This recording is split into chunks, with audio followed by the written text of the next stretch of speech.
Greetings, friends. Are you feeling like the world has gone crazy?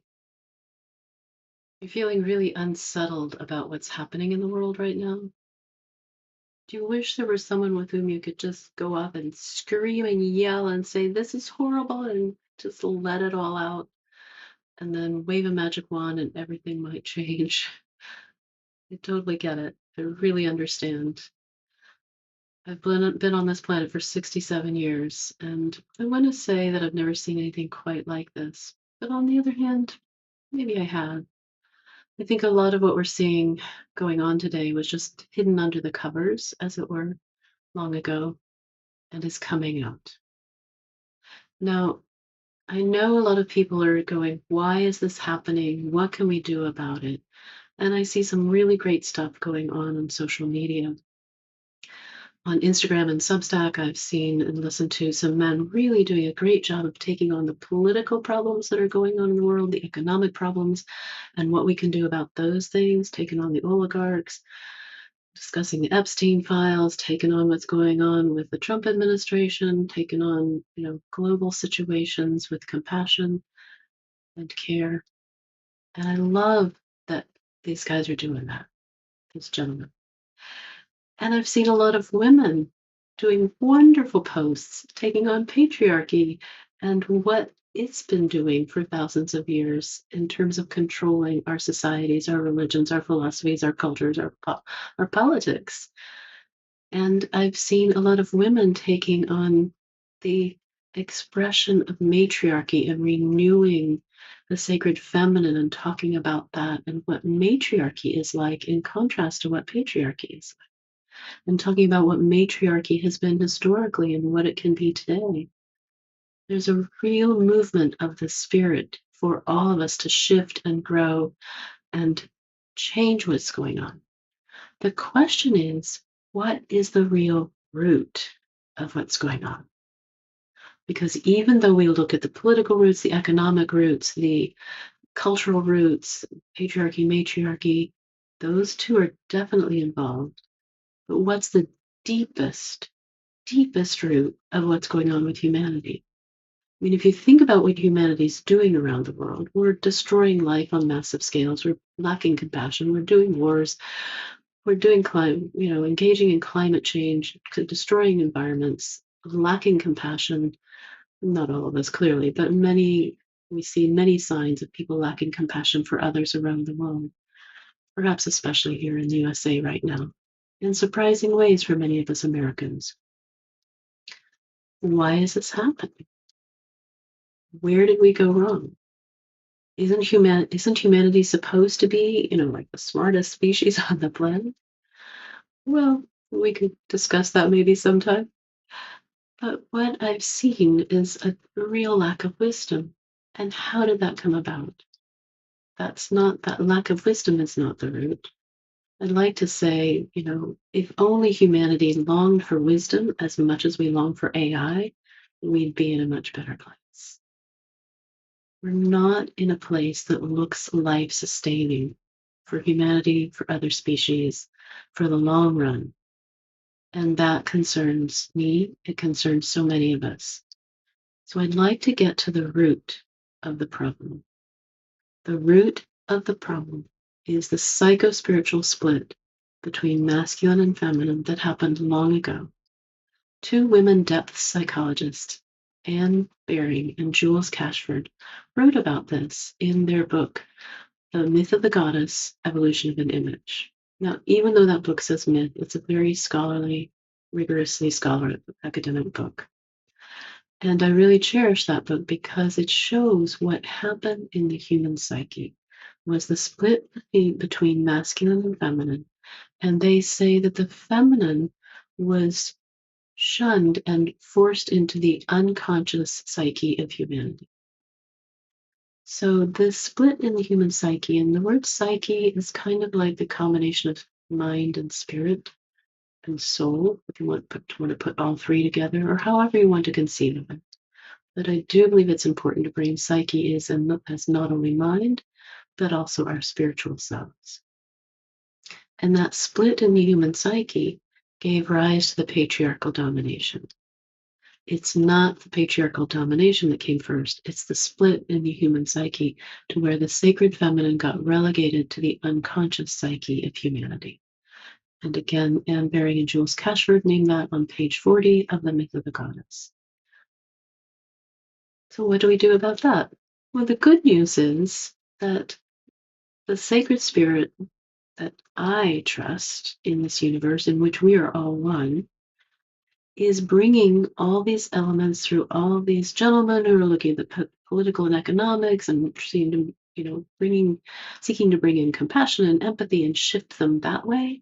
That is the sacred feminine bringing in the compassion and the empathy to shift the structures, the systemic structures. The sacred spirit is speaking through the women who are bringing in or matriarchal elements and saying, hey, we need to restructure our societies with the matriarchy. That's exactly true. But what is missing from these two beautiful paths that people are speaking of today?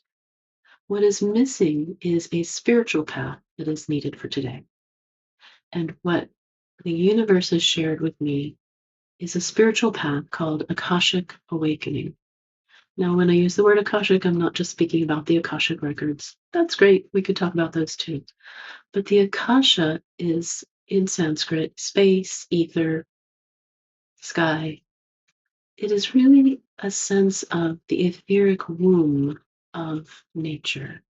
That etheric womb could be compared to the quantum vacuum. And I'm following systems theorist Ervin Laszlo, who's written zillions of books, dozens anyway.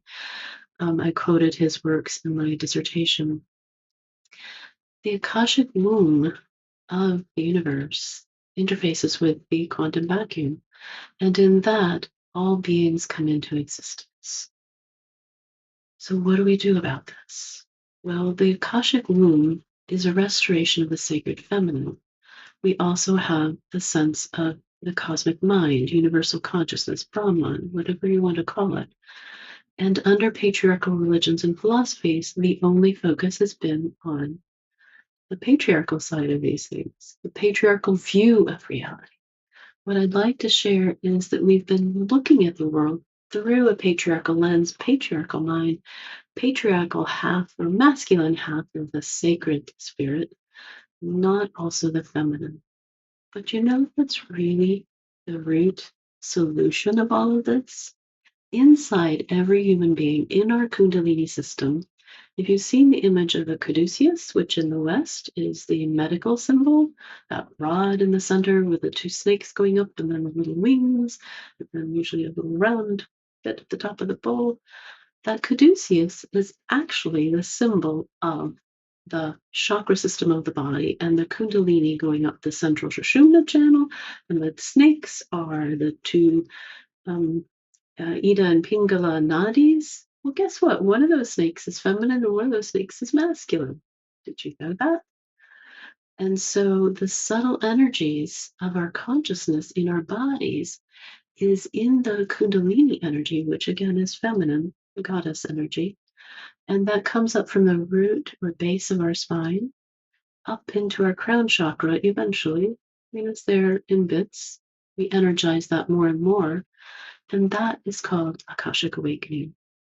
By intention, energizing not only the sacred masculine within us, in the one Kundalini snake, but also energizing the sacred feminine in the other Kundalini snake in order to rise to that higher state of consciousness.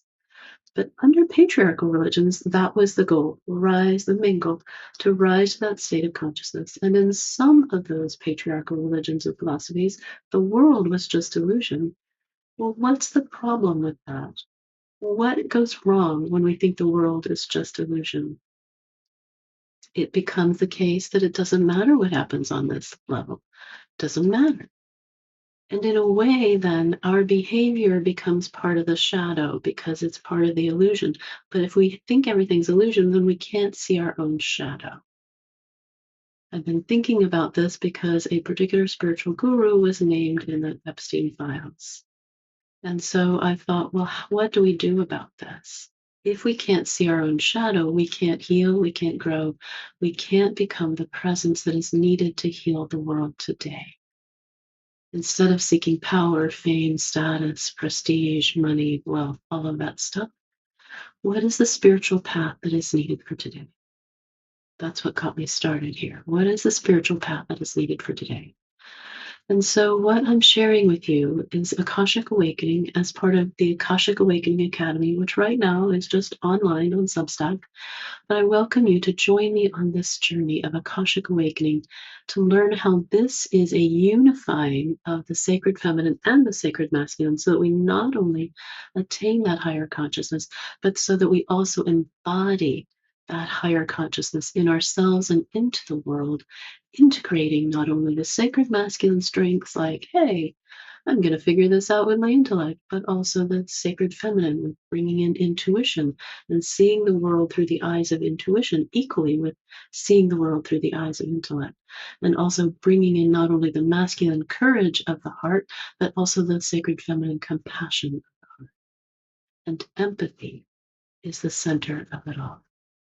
Empathy and the path of Akashic Awakening is what will heal us in order for us to be able to look at our own shadows, see how we need to heal our own wounded psyches, and then help one another heal in emotionally safe spaces so that, again, we can attain higher consciousness and then we can also be a sacred presence in the world. Why?